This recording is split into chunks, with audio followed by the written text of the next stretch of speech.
Hello, I'm SB Moores.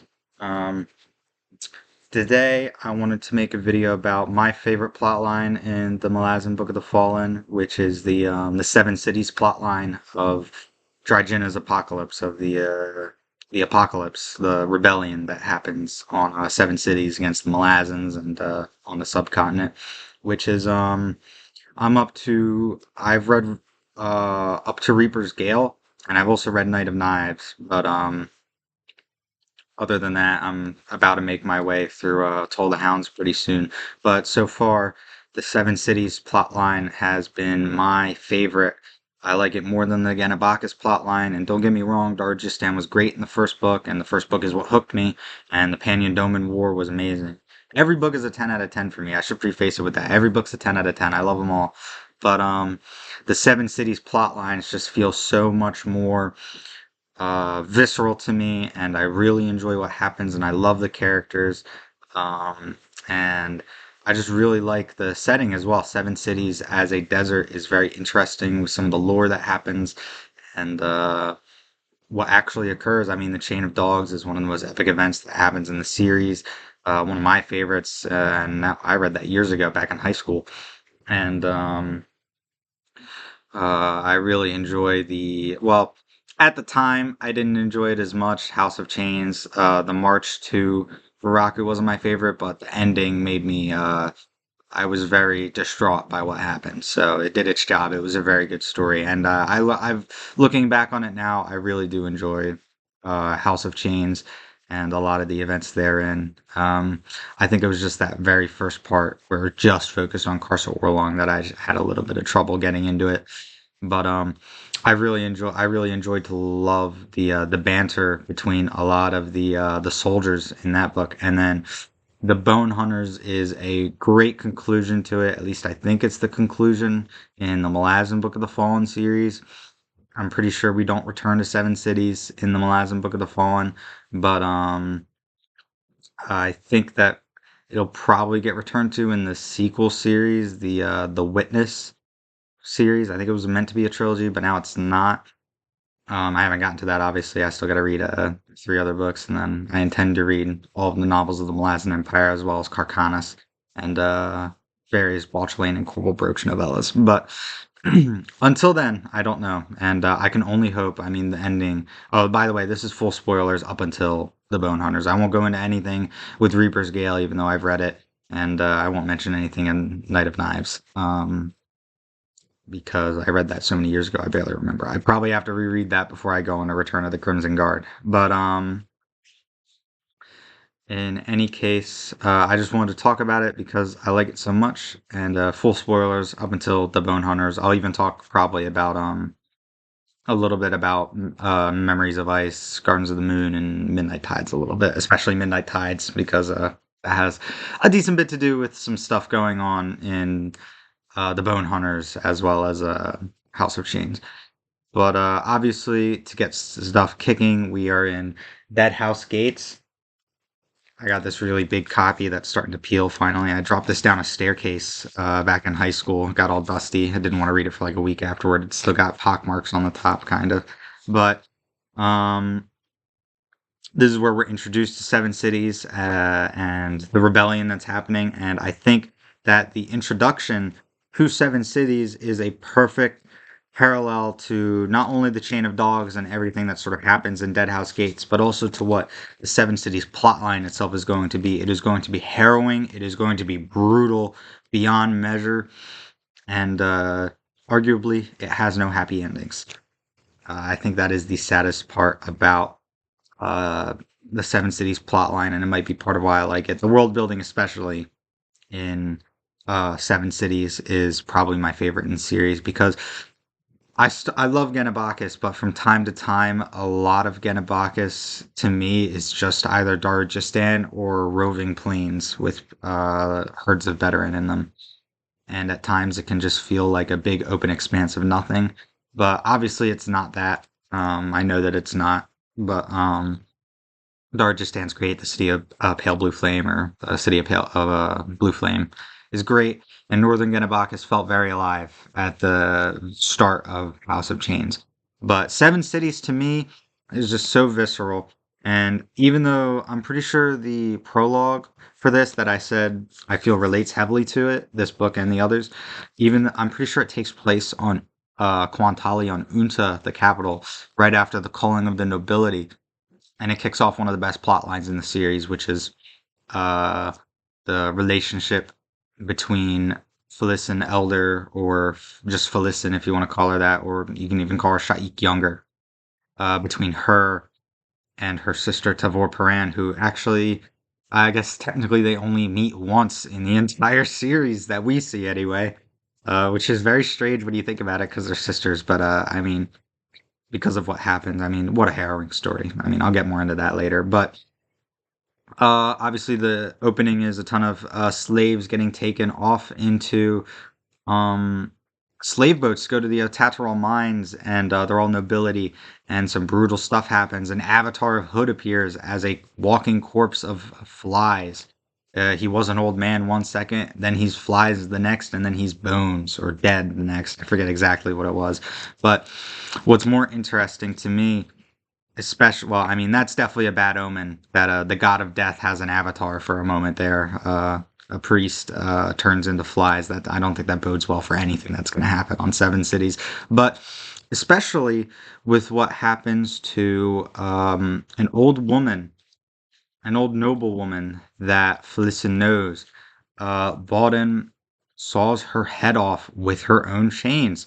Now, to say that that is brutal, I think would be an understatement. I think that's probably one of the most vicious deaths I've ever read, besides something that happens in a later book.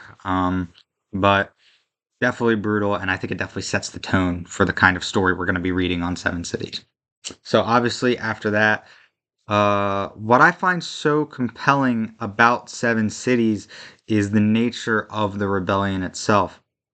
Because based off of stuff throughout the books, we kind of gather that this prophecy of this apocalypse has been around for a very long time. You know, the book of Dryginna the Apocalyptic predicted all this. He was a prophet. Um, and we know that Shaik Elder has been held up in Raraku for 40 years. I mean, she's not an old woman, but she is older. She's not a kid anymore. She's definitely lived a life. Well, if you want to call that a life, being held up as a holy figure in one desert for your entire life, not allowed to leave. But you know, she is the leader of the whirlwind. And what I find so interesting is that the people of Seven Cities has transformed what to me feels like this legend of a big war, just turmoil that's going to occur, and plague that's going to happen. And obviously, we get that in the Bonehunters with Polyel appearing in Gadana's band. Um, what I find so interesting about it is that they've transformed it into this prophecy of destruction in a general sense, and they focused it to be a almost unifying force for all the native peoples of Seven Cities, such as the Grawl and the people of the cities like Erlatan and whatnot, and it sort of unifies them against a common threat, which is the Malazans. And in the form of they've transformed the apocalypse into a rebellion against the Malazans instead of just actual apocalypse, which is very interesting to me. I really like how all the personal goals of a lot of these important people sort of have molded the apocalypse into something much different, as well as the personal hate that the people of Seven Cities have and the fanaticism they have for the apocalypse and against the Malazans. I mean, I think one of the best examples is the man who changed, Korab Bilanthenu Alas, who was a fairly high-ranking member of the rebellion and the Whirlwind for the longest time, in Shaik's camp, obviously just under Leomina the Flails, who eventually becomes the leader of the rebellion, the last leader of the rebellion. Very interesting, but I think he's a great example of this because there's a moment in the Bone Hunters, which is after he's stuck under, and we'll get to Yigatan, don't worry, but it's after Yigatan where he's talking with Fiddler, and he's starting to think to himself that these Malazan soldiers are not so bad. They're just men doing what they have to do for their empire, and they are not. He doesn't view them as terrible monsters anymore, and he even tells him some of the stuff that he was told when he was younger. Korabilan Tenu Alas, You got to use the full name every time. He was told that the Malazans were evil, that they spitted babies, and that they were a brutal warmongers that conquered. And I mean, I guess you could argue that they're warmongers who conquer, but I don't think there's any Malazans I know of that spit babies on pikes. I hope to never know any. And if I do know them in any of the books, I hope that they get their just desserts, maybe like Vidithal does, because that is brutal. I mean, that's sort of I can't talk about that. Oh no, that gets mentioned in the Bone Hunters. That's sort of what the Lether Empire does on Sepik. They force mothers to throw their babes into fire, which is, just brutal. I mean, you know, I know that Malazan is not grimdark by nature, but it definitely has some stuff that you would see in grimdark stories and dark fantasy. That's for sure. Um, but I find that very interesting about the apocalypse and the fanaticism that sort of seethed throughout Seven Cities. And then what I also find interesting, and it's one of my favorite scenes, it happens in the Bone Hunters, is how related everything is and how well Steven Erikson reminds you of everything that's happened throughout these books. I mean, the Bone Hunters, what? At that point, you're almost 6,000 pages into this story. You're like 5,000 removed from Deadhouse Gates and like 4,000 or so from House of Chains. There's an entire book between them. Well, like 900 pages, I guess. But it's been a while. And then there's that scene where Apsalar goes into Erlitan and she sees the spy Mebra, who, if I'm not mistaken, was the man who delivered the Book of Drygina, the Book of the Apocalypse, of the Apocalyptic. He's the one who delivered it to Clan Mekar, who's the one who delivers it to Shaik Elder, which is what kickstarts the apocalypse. I mean, it's been planned for this longest time, but he's the one who really kickstarts it. And what's so in Apsalar goes to see Mebra to assassinate him for Cotillion, and she finds a ton of clay tablets of Mebra talking about everything that's happened, and it really, to me, cements how historical what has happened on Seven Cities is and how legendary everything that's happened. And it makes it feel so much more real to me because it feels like real documents, like real governmental kind of documents being written that are informing everybody of what's happened. And there's one document in particular. It's talking about all these different disconnected events throughout the books that are really connected. One of them's talking about how Duiker was trying to get Heberic light touched out before the rebellion began, and Heberic was lost. And I don't know why, but that wording just it sends chills up my spine. It gives me goosebumps the way to just think about it. That there's just one measly individual. Well, Heberic's not measly. There's this one individual on the entire subcontinent, this massive realm of desert, that is needed by someone who's really high, who wants to get him out. And that was an important thing for a lot of people. A lot of moving parts happened just to try and get Heberic out of that. And even then, the sweep of the fanaticism and the culling of the nobility and everything that's happening throughout the continent was too much, and Heberic was lost in the tide of war and everything that happened. They don't even know where he is. Heberic Light Touch is lost. And then there's another scene where, or another clay tablet where he talks about the chain of dogs. And it is so interesting to me, that part, because the chain of dogs is such, I mean, seeing it from that perspective, from the perspective of the people within the chain of dogs, was so legendary. We don't see it from the perspective of the apocalypse quite yet. Um, and it's just such a legendary event that happens, and it's harrowing, and because you can see, you feel you can read the faces of the people who are in it. You see Duiker, you hear Duiker, you're in Duiker's mind. You get to see Coltane, you hear Coltane, you know what Coltane said, you know what Coltane did. Firsthand accounts. And it's so harrowing. And then to see it talked about as just this thing that happened was not like it's just something that happened, but to see Mebra talking about it in that much more like he's removed from it, but he's also connected to it kind of way, like he's not directly involved, and he's talking about how and he's taught the clay tablet was written while the chain of dogs was happening. It's written as like if I'm not mistaken, the way it's written is like Coltane marches for Aaron, the last bastion for the Malazans, the last city that's owned by the Malazans, and then he says something along the lines of there is a pit of vipers among his nobility, and he will not last. Which Coltane got those refugees out, and it was it's harrowing and it's sad to see what Nethpara and the other nobles along the chain of dogs made happen. And Corbolo Dom is the worst man alive. I mean, the ending of the Bone Hunters to find out that he's the first sword of the Empire. I wanted to throw my book. I was mad. But that's what Steven Erikson does so well with his writing is he makes you emotional, and um, despite the fact that it's not grimdark, like I said, that's definitely a grimdark thing that happened to have this individual who betrayed the Malazans to do all this terrible thing ends up rejoining the Malazan Empire just because it was a bid for power between him and Malik Rel, that slimy bastard. But uh it was definitely great. And then House of Chains, uh to see the rebellion sort of reel back after winning and go back to Raraku was definitely that was super. I really enjoyed that part, and I thought it was very telling of the rebellion to see it in Shaik's camp to see how much infighting was going on, because even though the rebellion sort of connected everybody and the apocalypse connected everybody, it didn't unify them in the same way. Everything was still a bid for power, and that still goes back to those clay tablets in Membra's hut in Erlitan, because one of them was talking about the grand meeting of the cult of Rashan. All these sorcerers who tap into that warren, and obviously Bidithal was one of them, and we find out that Quickben's sister is one of them as well.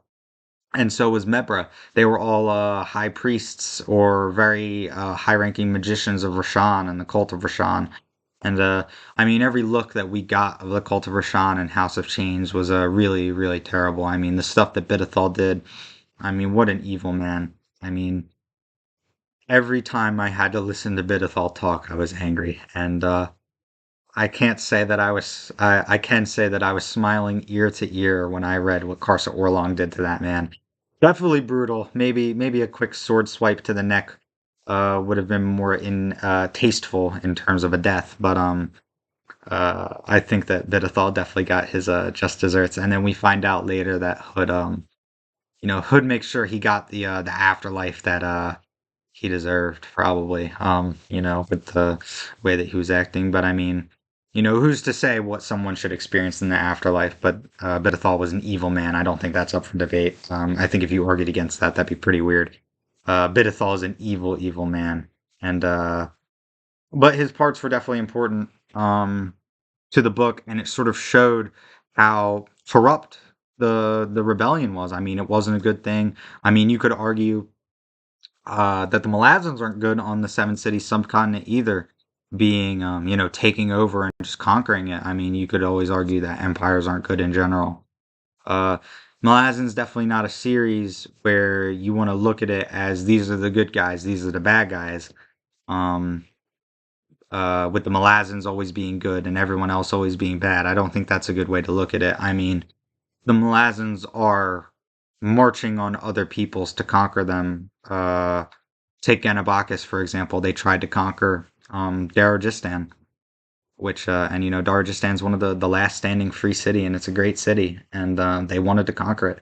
You could argue that that's a really bad thing, but obviously they failed there, and I don't think that.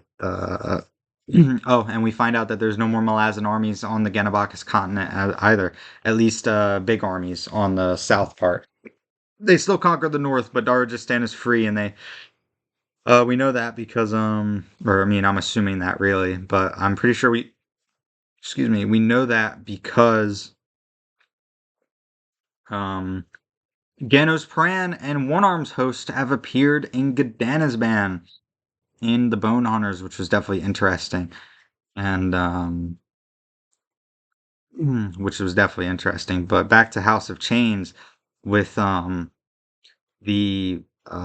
camp. Shaik's camp and all the inner workings of the rebellion, it's really interesting to see how it just self implodes because the rebellion is really only held together by the fanaticism. And you got to think the people that are sort of above the fanaticism, that are working towards their own goals, they sort of just ripped themselves apart in the end. And which was really cool in my opinion to see with Bidethal and everybody, and the actions Heberick takes to try and save Felicin Younger, where he was not able to save Felicin Elder, or just Felicin, or Shaik Younger, whatever you want to call her. Um, and it was definitely one of the coolest notes that the way the rebellion ends, I think it's said on the back of the Bone Hunters that the rebellion ended with a whimper. Yeah, the Seven Cities Rebellion has been crushed. Shaik is dead. It doesn't say it goes out with a whimper, but that's really what happens. The rebellion, the Malazans didn't even fight. They didn't even get to fight. One Malazan fought, Gamut fought, and wow, I remember reading that chapter and I was like, why is Gamut in the fight? No one else is. And then to find out that, I mean, I sort of got the gist eventually. I'm like, oh, the Gamut's, these are spirits fighting. These are dead people that are fighting this battle right now. And Gamut's fighting alongside them. I was slowly piecing it together and I didn't want to believe it. And then at the end, I regret to inform you, Adjunct, but Gamut died to brain hemorrhaging in his sleep. What a poetic ending for Gamut, especially with all the struggles he was facing. From a house guard, from a soldier to a house guard, and then back to a soldier, trying his hardest for Tavor, but the weight was crushing. And his self farewell to her, going along with the ghosts, was one of my favorite scenes in the series, and I might have shed a tear. I'm not afraid to admit that I might have shed a tear when Gamma did that, and I definitely shed a tear when um when Tavor skewered Felicin and never even found out the truth of what happened. And I find it all the more kind of funny afterward. Leomin's reaction was just turning to Karsa Orlong and just going, she could not fight. She didn't know how to fight. Definitely kind of funny. I don't know what he expected. I mean, she was still a kid. I think she was like 14, something like that. Not even grown.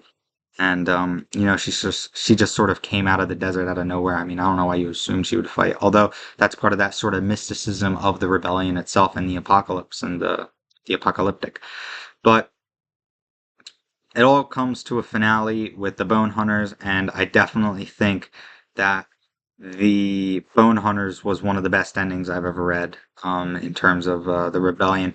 I love the back of the book described it perfectly. I read a little bit, but it just goes, one last rebel force remains holed up in the city of Yucatan and under the fanatical command of Leoman of the Flails.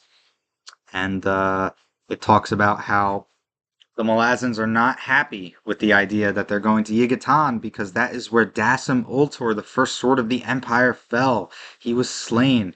It is routinely not a good place. It is a place of Malazan blood. And so they're not happy to go there. And I think it was very genius by Leoman, or at least I thought it was genius by Leoman. At first, I was like, ooh, that's a really good idea. Go to a place where the Malazans are afraid, where it's more your territory.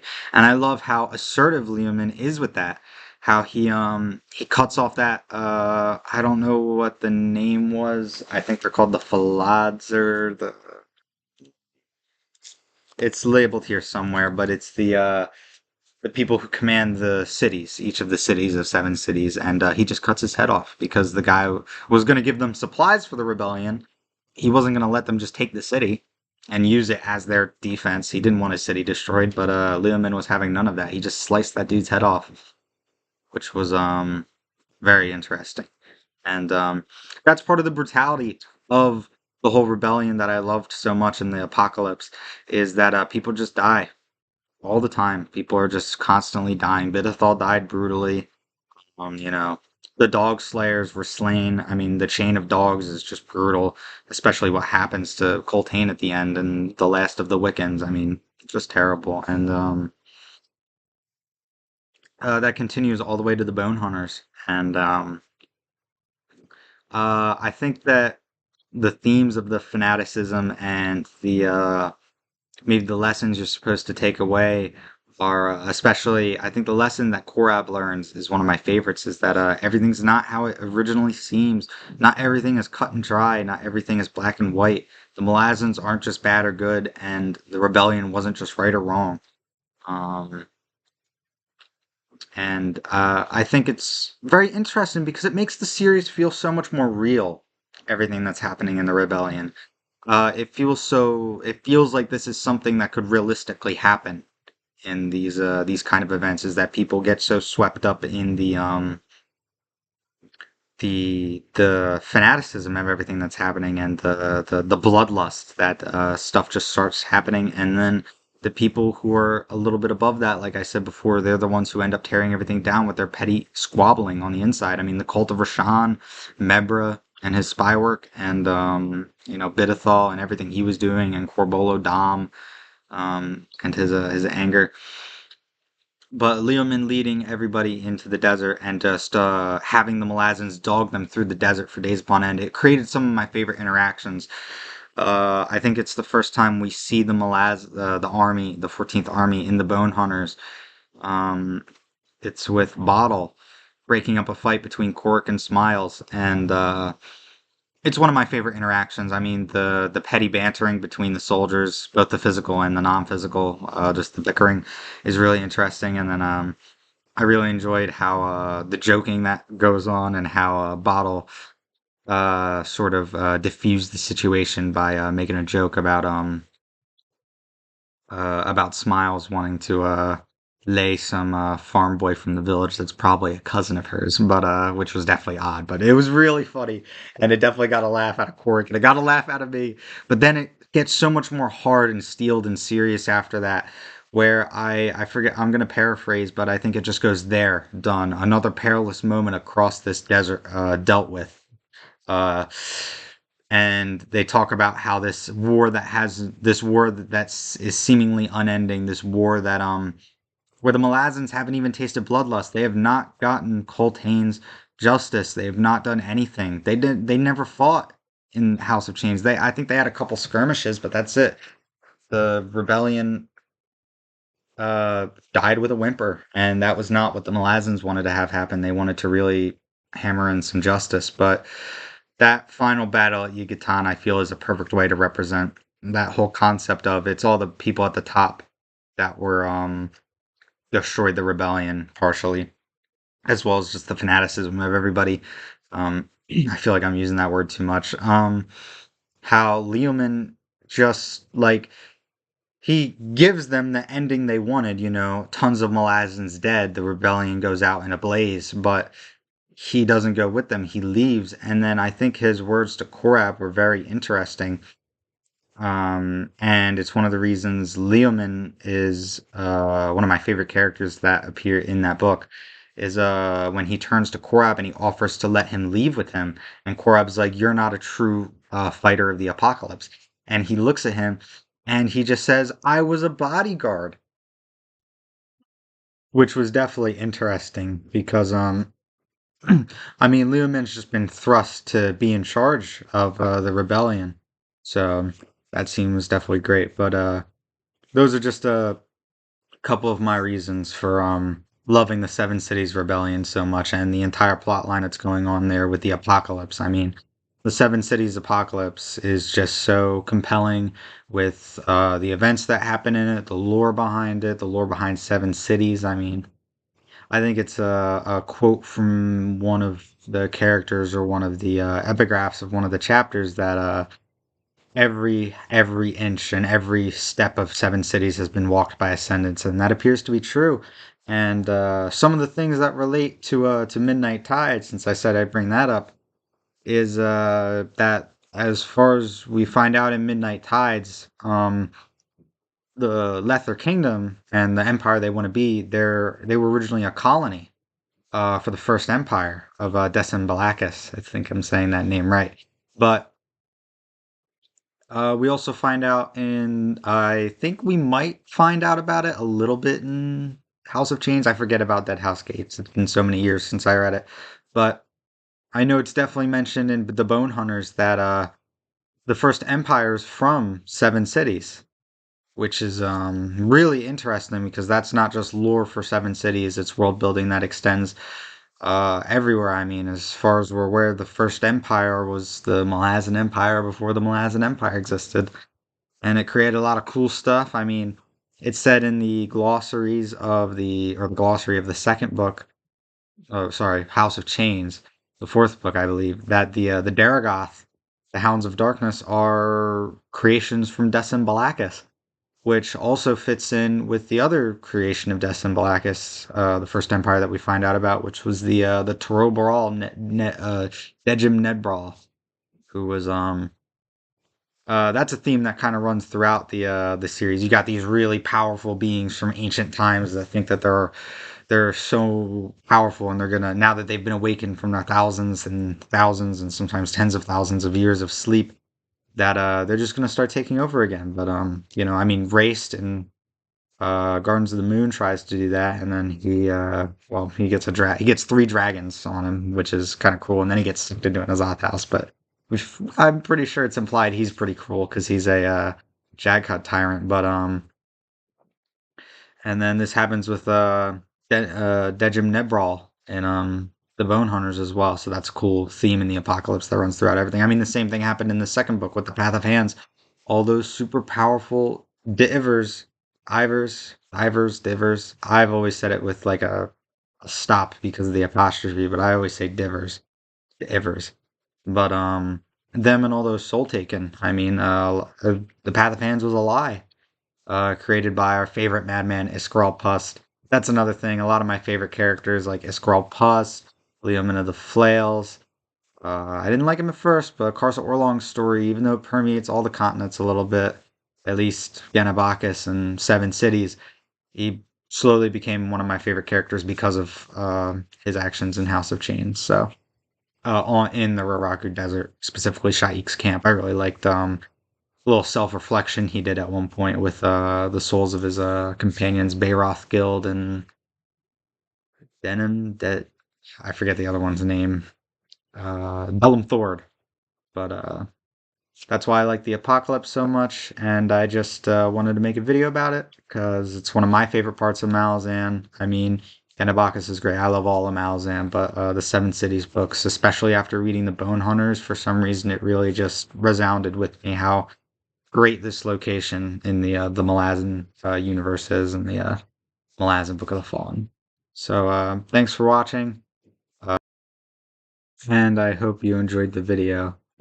And I hope you have a nice day.